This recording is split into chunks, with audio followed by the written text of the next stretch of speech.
우리가 한국 사회를 지금 전후로 이끌고 있는 정신적인 패러다임이 존재하지 않는 국가에서 살아왔다라는 것. 그리고 우리가 흔히 천민자본주의라고 지적하는 그 패러다임 안에서 정신없이 잘 먹고 잘 살자라는 이야기만을 해왔는데 예. 부와 명성을 가진 사람들이 이딴 자살을 택했다는 거. 그렇다면 우리의 삶에서 진정으로 필요한 것이 무엇이냐. 우리는 지금 무언가 열병에 빠진 것처럼 경제 이야기만을 해야 되고 경제 이슈가 아닌 다른 이슈를 꺼낸다는 것 자체가 지금 정신 나간 짓 아니냐라고 이야기할 정도로 경제가 우선시되는 그런 삶을 살고 있는데 예. 거기서 다시 한번 삶의 가치를 되돌아볼 수 있는 그런 사건이 아닌가 싶고요. 김재동 씨. 네. 저는 사실 이 자리에서 다시 입에 담기에도 가족들에게도 미안한 것도 있고 그래서 근데 저는 이제 그렇게 생각을 합니다. 이제 저도 연예인이 아닌 시절로 30살까지 살았고요. 그 이후로 이제 지금 한 7년 정도 연예계 생활을 했는데 저도 예전에 TV를 보면서 그랬거든요. 연예인들이 나와서 길거리에서 떡볶이를 먹어보는 게 소원이다. 그러면 제가 소주 먹다가 소주잔 던졌거든요. 네? 바꾸자 그러면 내가 좋은 차 타고 내가 박수 받을 테니까 너 여기 내려와서 소주 먹어라. 그랬는데 제가 또 이 생활을 해보니까 그것도 일정 부분 이해가 되는 거죠. 정말 사랑하는 사람하고 손잡고 다니고 싶고 그렇게 할 수 있는 거 아니겠습니까? 꼭 그 예가 그런 것이 아니라 그래서 좀 서로가 서로의 그 가슴 깊은 곳을 좀 들여다볼 수 있는 관계들이 예. 조금 더 아까 신해철 씨 얘기처럼 그것이 꼭 연예인과 팬의 관계뿐만 아니라 인간 사회 전체에서 조금 더 가지고 있는 것이 아니라 그 안에 넘어 있는 것들도 조금 볼 수 있는 그런 계기가 좀 정착이 되었으면 좋겠다. 예. 그런 생각을 해봤습니다. 사실 최진실 씨 죽음은 굉장히 그 큰 이슈 두 가지를 또 남기기도 했습니다. 아까 말씀드렸습니다만 사이버 모욕죄가 있고 또 하나는 친권법, 친권 자동 고갈 문제. 저희 두 가지 다 여기서 토론하기도 했습니다. 100분 토론에서. 이 문제가 요즘 오늘 국회는 일종의 전쟁터였다고 합니다만 이 법안들 같은 것은 아직 해결은 안 되고 있죠. 전망들을 어떻게 하고 계신지 한 분만 의원 가운데 한 분만 좀 말씀 좀 해주실까요? 사이버 모욕죄를 저기서 제시를 했으니까 저희가 제가 잠깐 말씀을 드릴게요. 그렇죠. 이 사이버 모욕죄는 지금 송 교수님께서 말씀하셨습니다만은 우리 최진실 참 대배우의 자살을 우리 연예계에서 그렇게 상당히 실질적이고 심모원료하는 것에 대해서 좀 감동을 받았습니다. 그런데 이 정치권에서 오히려 이것을 조금 이렇게 이용을 해서 인터넷 공간을 통제하려는 그런 법을 만들려고 하는 것은 대단히 유감스럽다고 생각합니다. 사이버라는 공간은 기본적으로 자율과 소통, 자유의 공간인데 이 부분에 대해서 통제를 하고 특히 이제 사이버 모욕죄의 가장 큰 폐단은 뭐냐면은 이 친고죄의 성격을 없앴다는 것이죠. 그래서 모욕이라는 것은 이에 당사자가 모욕이라고 느껴야지만 그것이 처벌이 들어가야 되는 것인데 이것은 제3의 기관, 즉 수사기관이 늘 인터넷 공간을 감시 통제를 하고 있다가 이것이 A가 B에게 충분하게 모욕을 한 것이다라고 제3자가 판단을 해서 그것으로 처벌을 하겠다라는 그런 대단히 위험한 발상의 법이기 때문에 저희 민주당 입장에서는 반드시 이 법은 저지해야 되겠다라는 생각을 가지고 있습니다. 민주당이 저렇게 강한 입장이시니까 아마 말씀을 좀 드려야 될 것 같은데요. 일단 좀 오해가 있으신 것 같습니다. 사이버 모욕죄는 최진실 씨의 사망 이전부터 논의가 되었고 저희가 만들겠다고 얘기했던 것입니다. 이것은 또 소고기 촛불 시위하고도 또 관련이 없었습니다.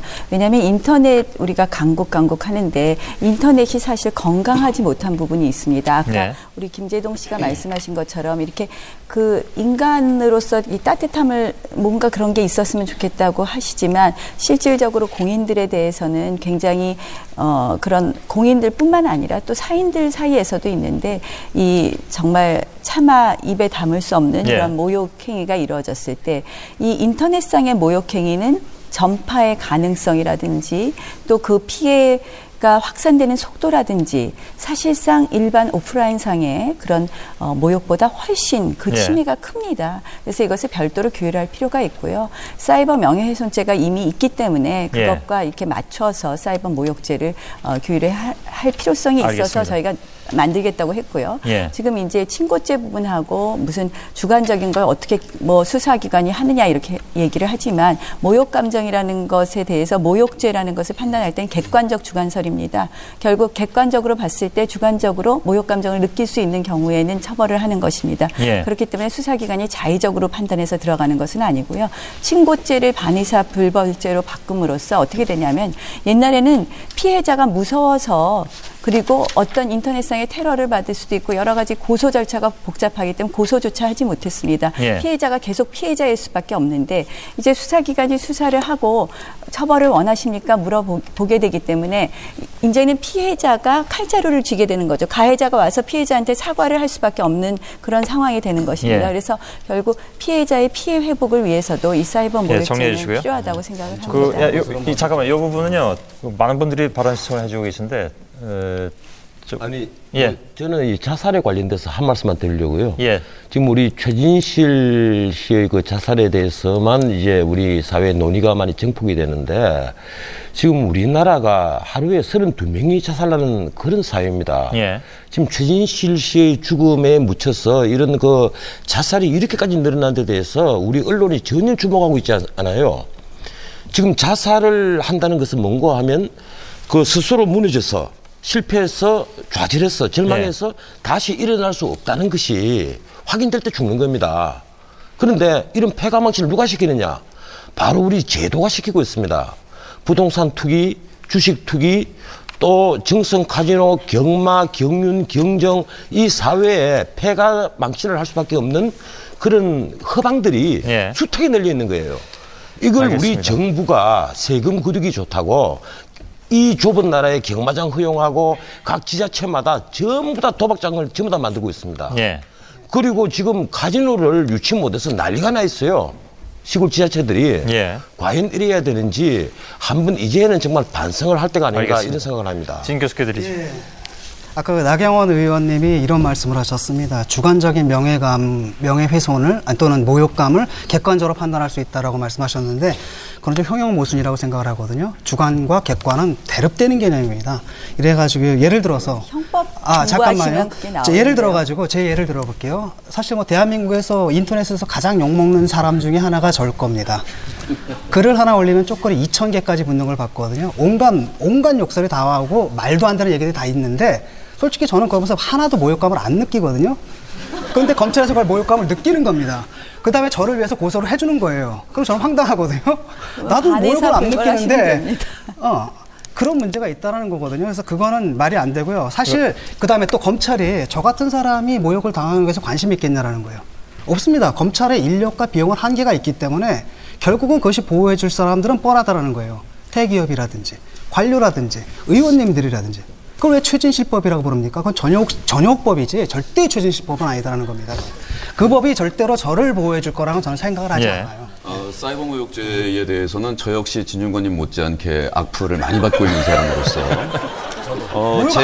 제가 느끼는 모욕감에 대해서 누군가 저를 보호해 줄 요청을 저는 한 바도 없고 욕 많이 먹으면 오래 산다 그러는데 저는 이미 거의 영생의 길에 지금 도달해 가고 있는 중이기 때문에 그다지 필요성을 느끼지 않습니다. 단지 제가 말씀드리고 싶은 것은 인터넷에서 일어나고 있는 여러 가지 처참한 언어들의 폭력과 그러한 현상들은 가장 근본적인 문제로 파고 들어가서 우리 국민들의 품성이 거칠어지고 어린 시절서부터의 품성과 커뮤니케이션에 대한 교육에 문제가 있다라는 점에서부터 출발을 해야지 그것을 처벌하고 법을 만든다고 해서 크게 개선되어질 것 같지 않다라는 점입니다.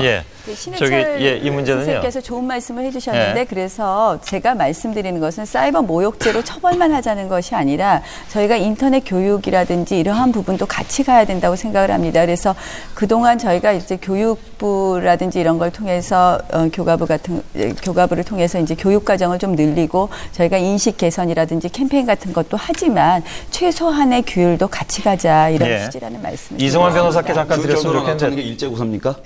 한마디만 더 하겠습니다. 예를 들어가지고 인터넷 실명제를 지금 한국에서 배워가지고 들여가려고 하는 나라가 있거든요. 저희 그게 중국이거든요. 인터넷 실명제는 쉽게 말하면 제한적 중국 공산당보다 더한 제도를 지금 만든 겁니다. 이게.